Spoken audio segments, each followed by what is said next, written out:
Today we are working Psalm 3. Psalm 3 is used to conquer fears, to relieve stress and tension, and to relieve headaches and backaches. Today I'm going to gear Psalm 3 for feeling safe about the future, putting the future in the safe hands of the infinite. The way we work Psalm magic is very simple, easy, and effective. We take the psalm in question and we recite it out loud all the way through once without stopping. After we finish that incantation, we go back through the psalm and we consider each verse in turn, and we search for hidden or occult meanings that lie behind each of those verses. By doing this, searching, digging, and then also applying the wisdom that we find there to whatever the situation is that we've brought to the psalm, we are in effect taking the magic seeds of wisdom and planting them in the depths of our mind, where they take root. They grow, they blossom forth, and they bear fruit after their kind. And that's exactly what we are going to do together right now with Psalm 3.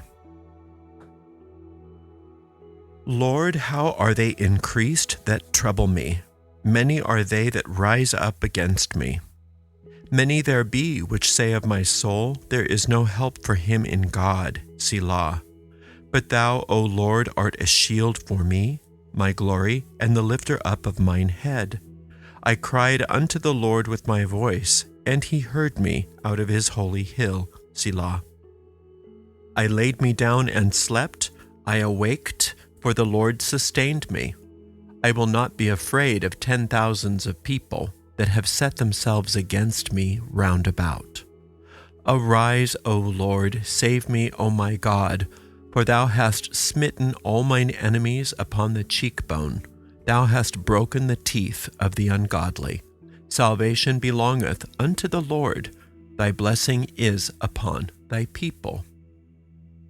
In our Witch's Psalter, I've included some traditional angels associated with this psalm. And the traditional angels aren't the angel that I would associate with the psalm personally. I would associate the Archangel Samael with this psalm. When we are addressing the Lord or God in the Psalms, sometimes we will remind ourselves that the Lord in the Psalms translates to the Tetragrammaton, and that God translates to Elohim. And it's interesting to know that because it helps us contextually understand. But they both mean the same thing for us as magicians. They don't mean anything specific to a religion. They mean the one power, the one force, the one source and the one substance of all the universe. Now, it's interesting because I will frequently get emails or comments on the videos correcting me about this. And you have to understand that when we work psalms, we're working psalms as magicians. So the psalms speak to us. And to correct me about the psalm is similar to try to correct me about my interpretation of a tarot card. The way the psalms speak to me is the way they speak to me. And the same should be for you. You don't have to take my interpretation, but you do need to make them your own, and they do need to be magical. So we are magicians, not religious people when we deal with this psalm. So when I say they or their, when I'm speaking of the one power, the one force, the source, the substance of all the universe, it angers people. You can't say they if you mean one. Yes, I can. And I do because it makes more sense to me. There's a unity and a plurality in the one source, the one force, the one substance in all the universe. Just like the idea of white light, within that white light, there's also a rainbow. Christians say Father, Son, Holy Spirit. They talk of the Trinity, but they still mean a oneness. They could see those as three separate gods, but they don't usually see them as three separate gods. Even if I were speaking of different gods within a pantheon, in my mind, they are expressions of a unity, of a oneness. So it's very important for us to orient ourselves to what the Lord actually means or what God actually means. Otherwise, this is an empty gesture. It's got to be something very personal. And for me, the one source, the one force, the one substance in all the universe, no matter how it expresses itself to me, is one, and there's oneness. And through that oneness, there is infinite power. And so whatever I bring to a psalm, I know that my success is assured because there is only this one force, no matter how I experience it. Lord, how are they increased that trouble me? Many are they that rise up against me. This is the first of the psalms that starts to lament and to give us a sense that life on earth is troublesome, and that we can look to this one source, this one force, this one power in order for us to heal, correct, protect, and be safe within this world. And so we are now calling upon that one power and acknowledging that there are forces within this world that are unsafe. But when it says, how are they increased that trouble me? Many are they that rise up against me. Where is the source of the rising up against us? It's very tempting to say it's outside of us. It's those people. But those people are symbols of something that's rising up against us within us. It says, how are they increased that trouble me? Many rise up against me. And that's what the ego is all about. The ego is all about many. The ego doesn't want you to believe and understand that it's a single thought. The ego is a single thought of separation. And if we understand that, then all of the many that are rising up against us are evaporated. They don't exist anymore because we aren't separate from this one source, this one substance, this one true power, this one force. And if we understand that we aren't separate from it, then we don't have anything to worry about. We don't have anything to fear in our future. But isn't that where fears always are centered? About the future? What might be coming? Duck and cover, something bad is coming? So if we understand that we can place our future in the hands of this power, of this force, of this source, and keep us safe, then we no longer have to succumb to the temptations of that ego mind that is always telling us, you better be worried, you better be afraid, your future's not safe, protect yourself, protect yourself. Once we understand that it seems like there's many things for us to be afraid of, but there is nothing to fear. Because that voice is the voice that is trying to prove that we are separate from the very thing that we are one with. Many there be which say of my soul, there is no help for him in God, Selah. The voice of the ego seems to have many, many voices. Seems to have many reasons that you aren't one with God, that there is no help available to you. Oh yeah? The voice inside of our head says, oh yeah? What about this? What about that? What about this? And it's up to us when those fears come up is to, instead of trying to combat them ourselves or suppress them and pretend like they're not there, to give them to this force and ask this force to prove to us that there's nothing to fear. But thou, O Lord, art a shield for me, my glory and the lifter up of mine head. The infinite doesn't want you looking down at the ground, looking forlorn. Also, the infinite doesn't want you looking to the future or looking to the past, because the infinite doesn't exist in the future and the past. And if you are preoccupied with the past, if you are preoccupied with the future, then you're preoccupied with the illusions of this world that aren't existing the way you think they are. And you're looking everywhere for the infinite that the infinite does not exist. The infinite only exists in truth. Where does truth exist in time? In the present moment, in the moment of now. So, but thou, O Lord, are a shield for me. So if you want to be shielded from your future, you must exist in the present moment. Because that's where the Lord lives. You can't expect the Lord to fix your future or to fix your past. The only thing the Lord can heal is the present moment. But the mystical unveiling of what the present moment is That is how you heal your past. That's how you're protected in the future, by keeping your mind centered where the infinite exists in the present moment. Now it's telling you the infinite is your glory. What's your glory? Glory is that which glows. It's your aura. It's your soul, the energetic reality of who you are that exists beyond your body, beyond your personality, beyond time and space. Your glory is one with the glory of God. It's the same thing. You're an extension of God. And we think about the glory of God as being so amazing, and we're just, like it says here, looking down. We're just nothing. Poor peasants. And that's incorrect. That's incorrect thinking. And it's alluding to that when it's saying that the glory of God lifts up your head. Why would that be? To recognize that your glory and its glory are the same power. The only difference is that it created you. You didn't create it. That's the only difference between you and God. So you're the same kind of creature as God, but you're living in an existence that is as if you're separate from that. And that's what this world is. This world is a projection of our ego minds trying to prove to us that there is no God, that you are separate, that you are alone, you are vulnerable, and the future is not safe for you. I cried unto the Lord with my voice, and he heard me out of his holy hill, Selah.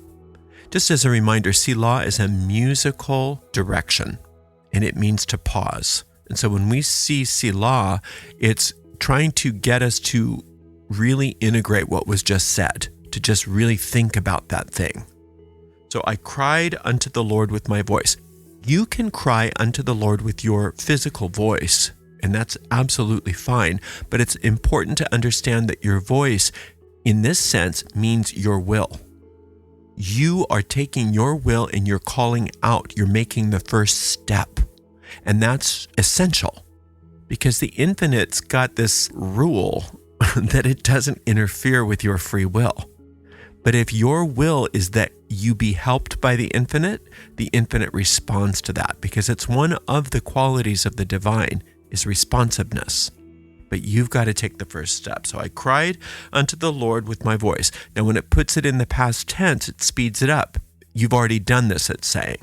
So I've cried unto the Lord with my voice, and he heard me out of his holy hill.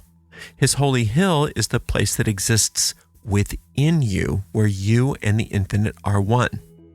When the infinite seems to be hiding, it's because we've forgotten to call out with our voice. In other words, we've forgotten that our will must be to connect with this force, must be to recognize our oneness with this force. And until we do that, it sits in its holy hill waiting patiently for us. I laid down and slept. I awaked, for the Lord sustained me. When you lie down and sleep in this regard, it means that you're dreaming.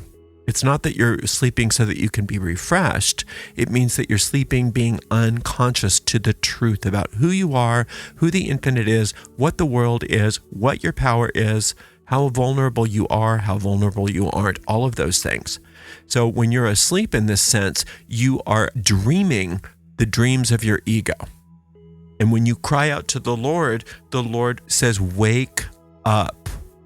Once you awaken to the truth, then the Lord sustains you. But you can't expect the infinite to sustain you while you're insisting upon using your mind to dream about things that are the antithesis of the Lord sustaining you. You can't do both. You can't say, I want to dream a dream of ego and separation, and I want to be one with you, both at the same time. I want to go east and I want to go west at the same time. You can't do that. You have one or the other. You're either separate or you're one. So in order for you to recognize your oneness with the infinite, you have to wake up from the dream of separation. And that's when you get all the help you need. Because when you wake up to your oneness with the infinite, you realize you don't even need help because you're already safe. You're already sustained. You are already as prosperous as you could possibly be, in every sense of what that word means. I will not be afraid of 10,000s of people that have set themselves against me round about. It's using 10,000 as a symbol. It doesn't matter what people are saying, what people are doing, what seems to be happening in the world about you. It can be as awful as the ego comes up with. It doesn't matter. You don't need to fear that, because the content of your problems is no big deal to the infinite.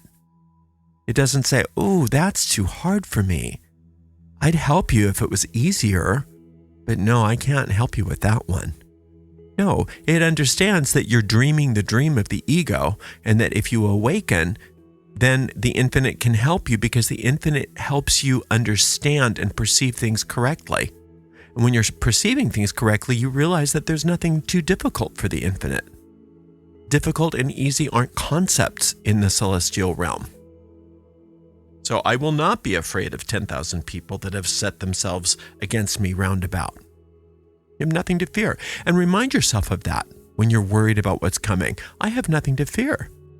Arise, O Lord, save me, O my God, for thou hast smitten all mine enemies upon the cheekbone, thou hast broken the teeth of the ungodly.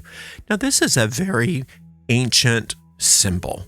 Everything back in the day was, if there is such a power that can handle anything, the way it'll handle it is by beating up my problems, by beating up my adversaries, by beating up whatever the problem happens to be.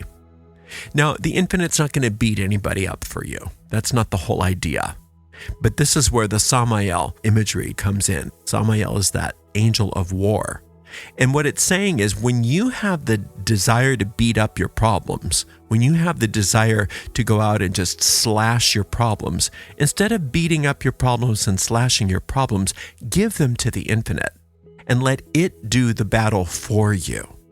If you let the infinite do the battle for you, then all you have to do is relax and be at peace. Breaking the teeth of the ungodly, that's breaking the teeth of your ego. And your ego doesn't need to be fought. Your ego is dissolved, just like the darkness is dissolved when the light comes on. That's breaking the teeth of the ungodly. It just gets dissolved as you relax and you put your future in the hands of the infinite. And you're no longer feeding your future with fear. Instead, you're letting your future resolve itself. You're letting the ego dissolve within the presence of the peace that is the infinite. It's an interesting understanding that we're actually talking about peace when we're saying, "Arise, O Lord, save me, O my God, for thou hast smitten all mine enemies upon the cheekbone, thou hast broken the teeth of the ungodly." That means all my tension is dissolved in the presence of peace. And when it says, "Arise, O Lord," the Lord wasn't sleeping, but we are talking about arising ourselves. As we arise, it seems like the Lord arises. As we call out, it seems like the Lord responds. But it all must start with us. So we have to be willing to be awakened from our slumber, from our dreams. And then it appears to us as if the Lord is arising. But the Lord was never sleeping. The Lord was just waiting patiently for us. Salvation belongeth unto the Lord. Thy blessing is upon thy people, Selah. It's so important to understand that it's not your job to save yourself. It's not your job to know how to wake up. It's not your job to know how to fix your problems. It's not your job to know what to do with the future. It's not your job to know anything other than, all I want is to understand that I'm already one with the infinite. And everything else is taken care of for me. I don't have to do anything but want to be awake and want to understand that I'm one with the infinite. The rest of it is taken care of, because salvation belongeth unto the Lord. Now, when we say salvation, it means whatever you brought to the psalm, whatever your problem happens to be. If you don't have food in your pantry, then food is your salvation. If you're sick, healing is your salvation. If you're thirsty, water is your salvation. So whatever needs to happen in order for you to be, quote, saved from whatever you brought to the psalm, belongs to the Lord, belongs to this force. And once again, we are being reminded that all we have to do is align ourselves with this force in whatever way it reveals itself to us. So don't worry about getting things right. Don't worry about the rules that other people tell you. God has to be this, or God has to be that, or you have to do this, or you have to do that. You have to know Hebrew, or you have to understand advanced magical concepts, etc. The force is beyond all that. The infinite is beyond all of that and is not beholden to any of that.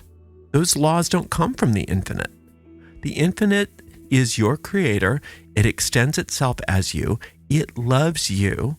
It wants you happy, and it also has granted you freedom and free will to use your mind any way you want to. So it waits patiently for you. And so you have to, quote, cry out unto the Lord to get the ball rolling. But then once you do that, you need to allow the Lord or this force to have the power. And you don't pull it back into yourself again. You allow it to do the work for you. So you just keep coming back to the psalm each and every day until you get a sense of peace and certainty that whatever you've brought to the psalm is being taken care of.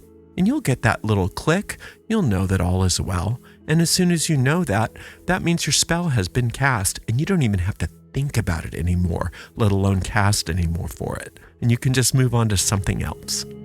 Thank you so much for spending some time with me today. Until next time, blessed be.